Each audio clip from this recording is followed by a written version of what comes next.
Abram a palavra de Deus na carta aos Gálatas. Carta aos Gálatas, capítulo 1. Nós vamos ler do versículo 6 ao versículo 9. Maravilha-me de que tão depressa passasseis daquele que vos chamou a graça de Cristo para outro evangelho, o qual não é outro, mas há alguns que vos inquietam e querem transtornar o evangelho de Cristo. Mas, ainda que nós mesmos, ou o anjo do céu, vos anuncie outro evangelho, além do que já vos tenho anunciado, seja anátema. Assim como já vos dissemos, agora de novo também vos digo: se alguém vos anunciar outro evangelho, além do que já recebestes, seja anátema. Anátema significa estar sobre maldição divina. E hoje, infelizmente, aproximadamente 98% do atual cristianismo, 98% das igrejas que se dizem cristãs estão sob anátema, estão sob maldição divina. Não se assustem, mas também não duvidem, pois à medida que vocês ouvirem essa mensagem que o Senhor me deu, vocês vão entender. Por isso eu peço o máximo de silêncio e o máximo de atenção possível. A igreja cristã, em seu início, como nos revela o livro de Atos, vivia na dependência completa do Espírito Santo. Ela teve a sua origem histórica em Atos capítulo 2, quando o Espírito desceu sobre os 120 discípulos que se encontravam em oração no cenáculo, obedecendo a uma ordem do Senhor antes de subir aos céus. E a partir daí, o Espírito Santo a conduziu, orientou e foi parte integrante e viva dela, como podemos ver em inúmeras referências de Atos. Os cristãos primitivos e os apóstolos só tinham um plano: depender do Espírito Santo e seguir todas as suas orientações, todas as suas advertências e todas as suas correções. E assim, venceram todas as crises, todas as perseguições, caminhando decididamente a mesma trajetória do seu Senhor. Por aproximadamente 3 séculos, isso foi uma constante, pois o Espírito Santo tinha livre acesso. Então, fatos e sinais maravilhosos, assim como conversões genuínas, ocorriam constantemente. As curas, os sinais, os milagres extraordinários, as manifestações inequívocas do poder sobrenatural do Espírito estão presentes em todo o livro de Atos. Milhares foram os mártires dessa época inicial do cristianismo, quando preferiam morrer a negar a Cristo. Porém, a partir do século IV, já em seu início, quando o cristianismo se tornou a religião oficial do Império Romano e o homem tomou para si as rédeas da Igreja de Cristo, começou a terrível degradação e decadência da Igreja, quando ela deixou de ser um organismo vivo, tornando-se progressivamente em uma organização humana, onde imperadores e bispos tinham a palavra final e não o Espírito Santo. E também, progressivamente, ela foi se afastando da trajetória do seu Senhor. E a tal ponto chegou de decadência que no século XVI o próprio Deus interviu através de Martinho Lutero, promovendo em 1517 a Reforma Protestante. A partir de então, a Igreja também, paulatinamente, foi readquirindo a intimidade com o Espírito e retornando à vida. Mas aqui é bom salientar que mesmo em meio às mais negras trevas anteriores à Reforma, sempre existiram, ainda que extremamente raros, os verdadeiros homens de Deus, que o buscavam acima de tudo e só para ele viviam. E a partir da Reforma de 1517, nós podemos citar inúmeros homens que foram poderosamente usados por Deus, como por exemplo, John Bunyan, no século XVII. Ele que viveu 12 anos preso por causa da palavra de Deus e é o autor de vários livros, inclusive O Peregrino, que é o livro de maior circulação depois da Bíblia. No século XVIII, nós podemos citar vários, como por exemplo, John Wesley, que é o principal responsável pelo despertamento da Inglaterra no século XVIII, e seu irmão Charles Wesley. Jonathan Edwards, também do século XVIII, principal responsável pelo grande despertamento que começou na Nova Inglaterra, nos Estados Unidos. Podemos citar também os puritanos, George Whitefield, que foi o grande pregador ao ar livre, contemporâneo de Wesley e Jonathan Edwards no século XVIII. Podemos e devemos citar também David Brennan, do século XVIII, ele que era genro de Jonathan Edwards e missionário aos Pés Vermelhos nos Estados Unidos, cuja vida de oração influenciou inúmeros homens de Deus e serve até hoje como modelo para quem quer ser íntimo de Deus. Também no século XVIII, nós citamos Charles Finney, que é chamado de o apóstolo dos avivamentos. No século XIX, nós podemos citar George Miller, que é chamado de o apóstolo da fé. Hudson Taylor, que é o missionário, o grande missionário para o interior da China. Podemos citar e devemos citar também Charles Spurgeon, da Inglaterra, que é chamado de o príncipe dos pregadores. E além dele também, D.L. Moody e vários outros. E no início do século XX, nós encontramos o avivamento do país de Gales em 1904, quando o Senhor usou um jovem, Evan Roberts, para incendiar o mundo. Encontramos ainda o avivamento da rua Azusa em 1906. Porém, mesmo com o chamado movimento pentecostal, que teve início nos primeiros anos do século XX, a situação do cristianismo começou lenta, mas progressivamente a se deteriorar e a entrar em uma decadência espiritual sem precedentes até chegar aos nossos dias. Mas também aqui, para dizer que eu não estou dizendo que não existiram e nem existem verdadeiros homens de Deus, mas que eles se tornaram cada dia mais raros, assim como extremamente raros se tornaram os verdadeiros cristãos. E hoje, os cristãos contemporâneos, assim como a atual igreja, têm fracassado porque não amam ao Senhor de todo o seu coração, não amam ao Senhor de toda a sua alma e de todo o seu pensamento, e nem o obedecem. E por que não amam e nem o obedecem? Porque não o conhecem e nem há temor em seus corações. Eles o têm muito mais como um objeto de satisfação própria do que como Rei dos Reis e Senhor dos Senhores, do que aquele que é soberano sobre tudo e todos. Eles vivem sonhando com o céu, mas não abandonam a iniquidade e o pecado. Eles usam da tecnologia e do conhecimento humano sem sabedoria alguma, e aí eles se escravizam, tornando-se escravos dos seus desejos e pecados. E assim penetram profundamente pelo caminho da iniquidade e do engano, e se deixam seduzir pela falsa beleza do pecado, e se desviam do caminho correto da salvação. Eles distanciaram tanto do Senhor e da sua presença, que não sabem mais ouvir a sua voz.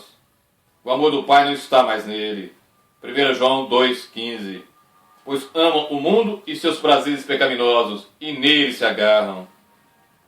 Não se voltam, não pensam, e nem buscam as coisas que são de cima, onde Cristo está assentado à destra de Deus.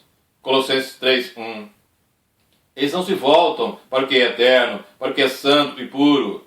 Vivem de aparências, como os ímpios, e acreditam que pode até enganar ao Altíssimo Deus. Eles perderam-se no orgulho, no egoísmo e na falsidade, prestando verdadeiros cultos a si mesmos. Eles falam muito sobre Deus, mas não conhecem, não amam e nem o temem, como já disse. Eles proclamam a sua santa palavra, mas não a vivem. E quando sobem nos púlpitos é para se mostrarem. Eles vivem em busca de fama, de dinheiro e sucesso financeiro. Eles têm os seus tesouros nessa terra, onde a traça e o ferrugem consomem, e os ladrões minam e roubam. E se os seus tesouros estão nessa terra, é aqui também que estão seus corações. Mateus 6, do 19 ao 21. Eles têm os olhos maus e o corpo sensual e promíscuo. Pois ensinam que não vivem e torcem a palavra, usando-a para se autopromoverem. Eles justificam a si mesmos diante dos homens e não se submetem a Deus. São homens que lideram muitos dentro da igreja, são membros de igrejas que dizem ser cristãos, que fingem prestar culto ao Senhor, mas seus corações estão longe dele. Dizem adorar a Deus, mas é em vão, pois vivem e ensinam mandamentos e preceitos dos homens. Mateus 15, 9. Eles são como os escribas e fariseus da época de Jesus, que falam, mas não praticam. E tudo que fazem, eles os fazem para serem vistos pelos homens. Na verdade, eles são muito semelhantes aos sepulcros caiados de Mateus 23. Por fora, parecem formosos, puros, santos, justos, mas por dentro estão cheios de podridão, iniquidade, imundície e hipocrisia. E inúmeros se fazem de senhores que não são, querendo determinar o que o Espírito Santo deve ou não fazer. E assim, contendem com o Espírito Santo e se tornam inimigos do Todo-Poderoso. Isaías 63, 10. Temem o homem que só pode matar o corpo e aos seus julgamentos, mas não a Deus, que além de poder matar o corpo, pode fazer perecer a alma e o corpo no inferno.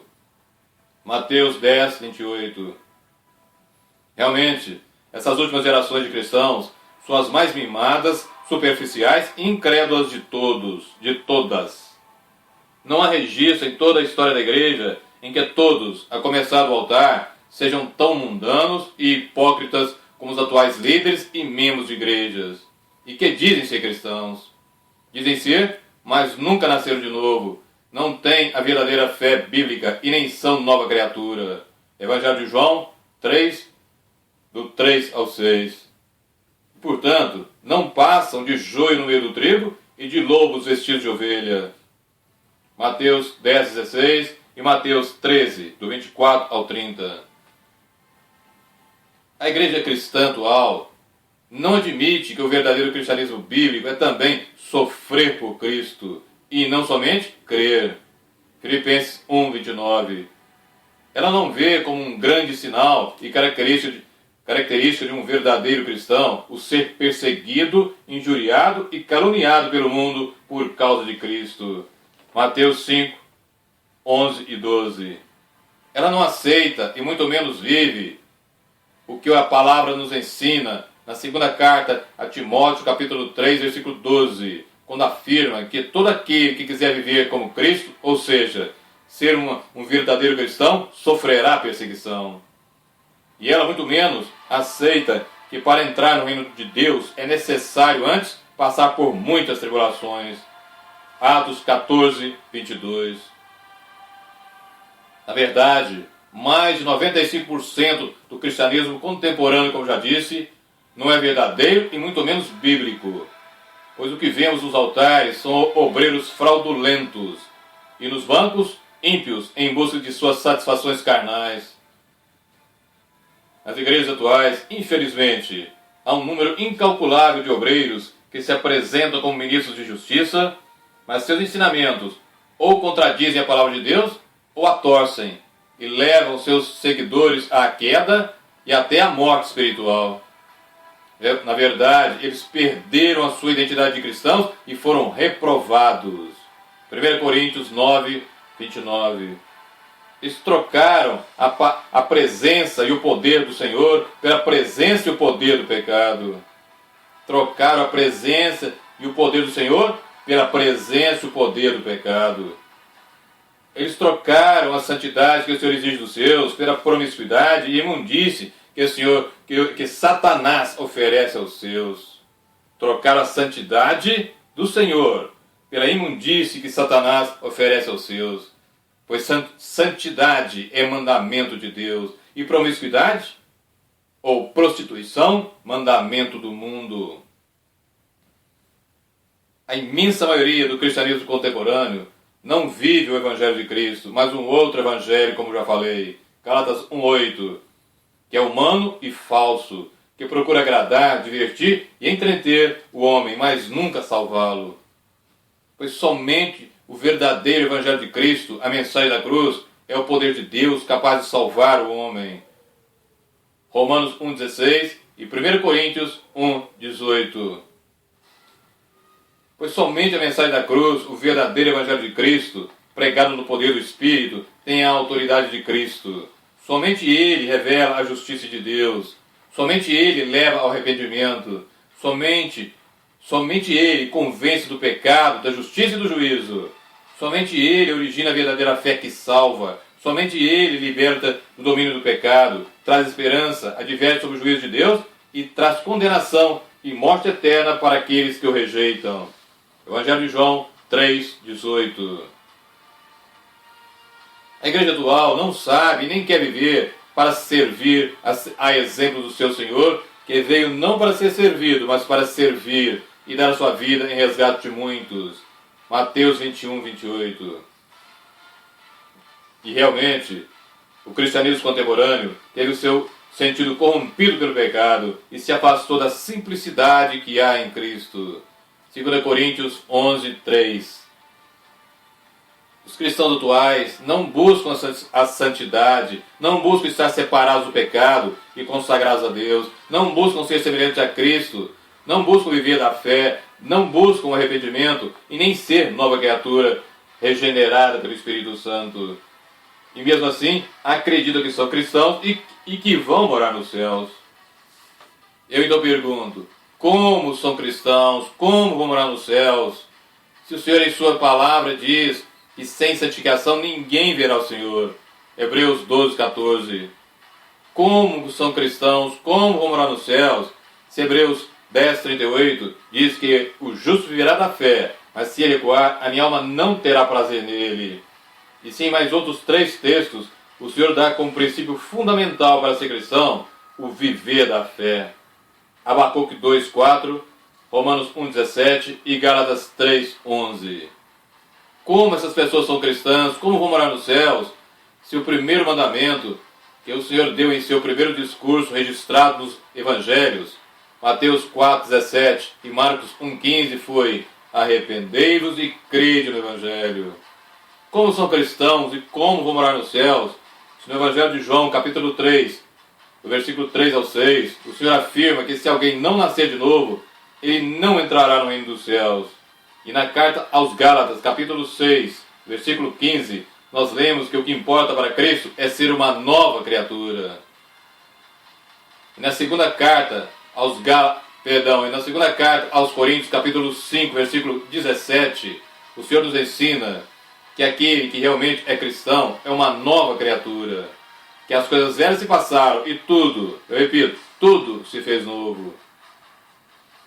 Na verdade, o atual cristianismo quer viver sem Cristo e a sua palavra, crendo muito mais em manuais de movimentos, em livros de homens, em palavras de sabedoria humana, em palavras de autoajuda e em teorias das ciências humanas, que sempre colocam o homem como centro.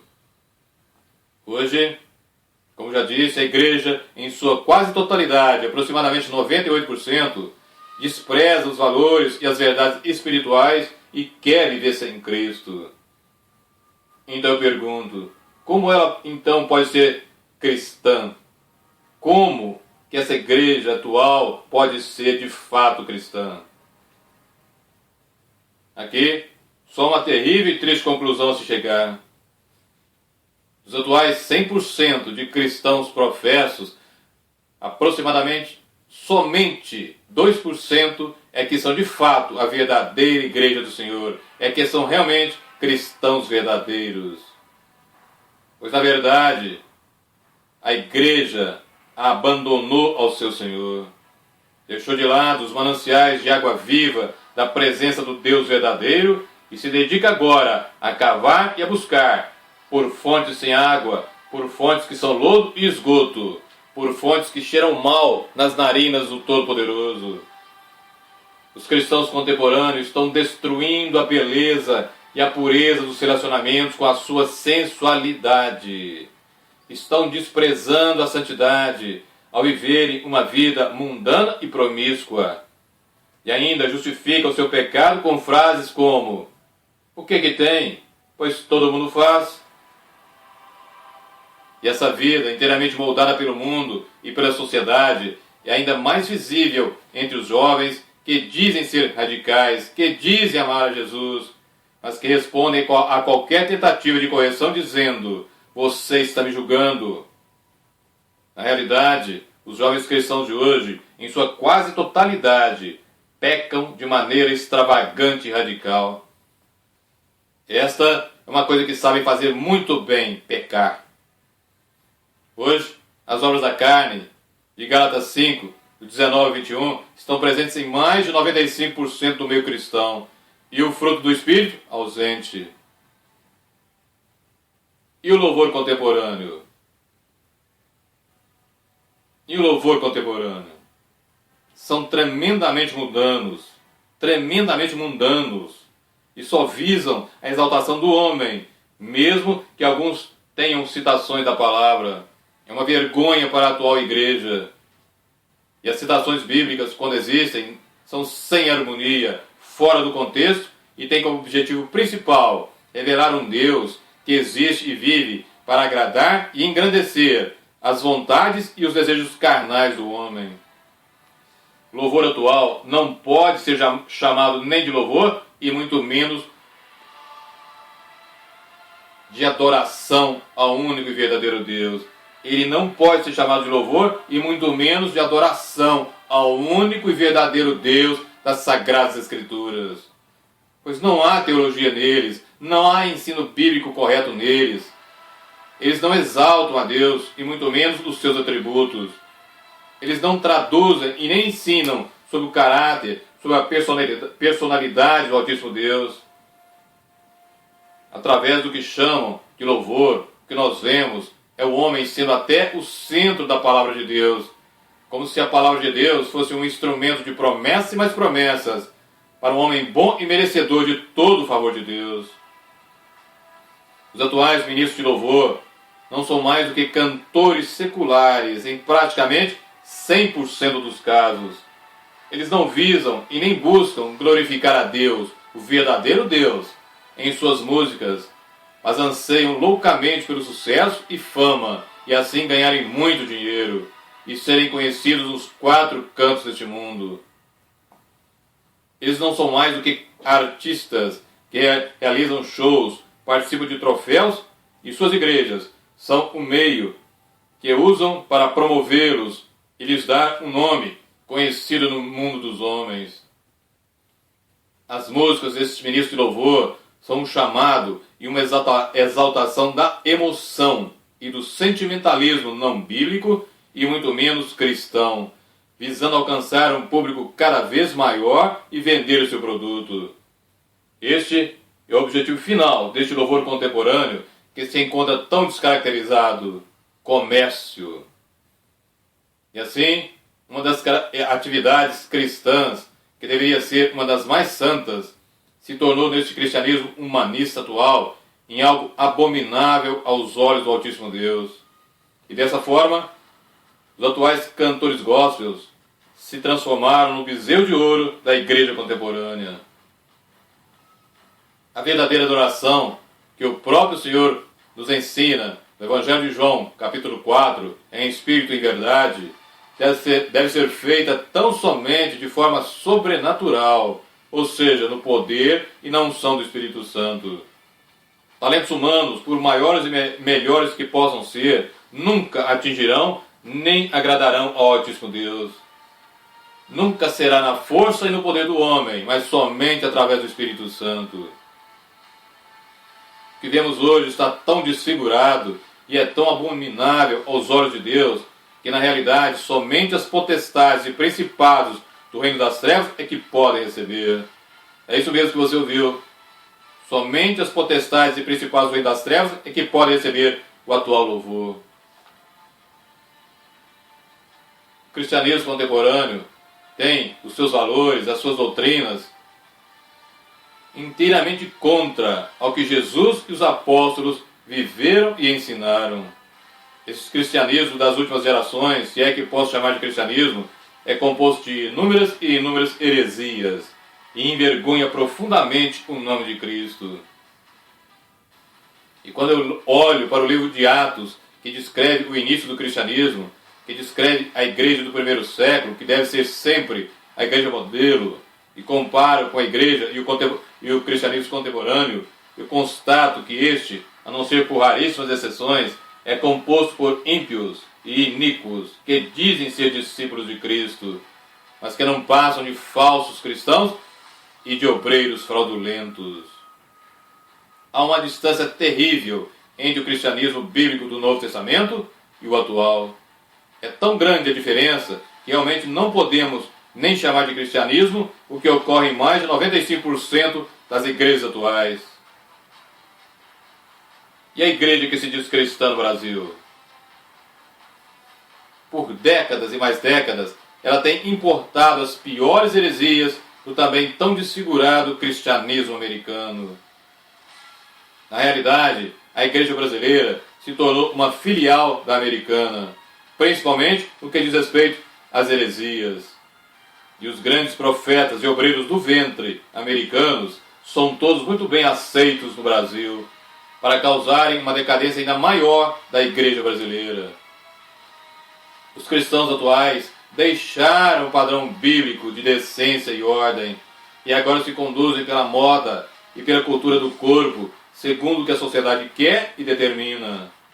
Não importa se Deus em sua palavra aprova ou não, desde que estejam vivendo como o mundo ama e aceita, desde que estejam conforme a última moda e com seus corpos atraentes e sensuais.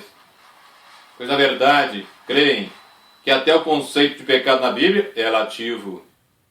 E para eles, não há assim tanto problema em pecar e ofender o Altíssimo Deus, desde que estejam bem consigo mesmos.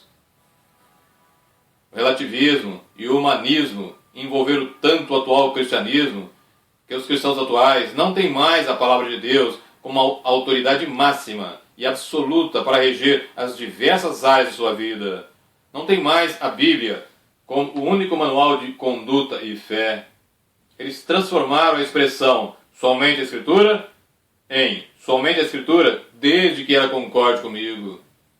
E assim, relativizam a inerrante, infalível e suficiente Palavra de Deus, transformando-a em um livro qualquer passível de erros e de falhas. E na verdade eles não a aceitam como a mais do que suficiente, como uma inerrante e infalível Palavra viva do Deus vivo e verdadeiro. Não a aceitam como uma manifestação escrita da vontade do Deus Todo-Poderoso. Realmente, o atual cristianismo é um cristianismo pagão e o mais apóstata de toda a história da igreja cristã. É o cristianismo pagão e o mais apóstata de toda a igreja cristã, de toda a história da igreja cristã, infelizmente. E a vocês todos aqui, e a vocês todos que me ouvem, eu peço, não comparem o seu cristianismo com o de outro irmão ou irmã, seja ele pastor, pregador ou alguém muito influente no meio cristão, mas compare-o somente com as Sagradas Escrituras. Compare-o somente com as Sagradas Escrituras e pergunte para você mesmo: o que eu penso, o que eu falo ou faço está em harmonia com a Palavra de Deus? As minhas motivações ao agir, falar e tomar decisões estão de acordo com a santa Palavra de Deus? E sobre a pregação nas igrejas?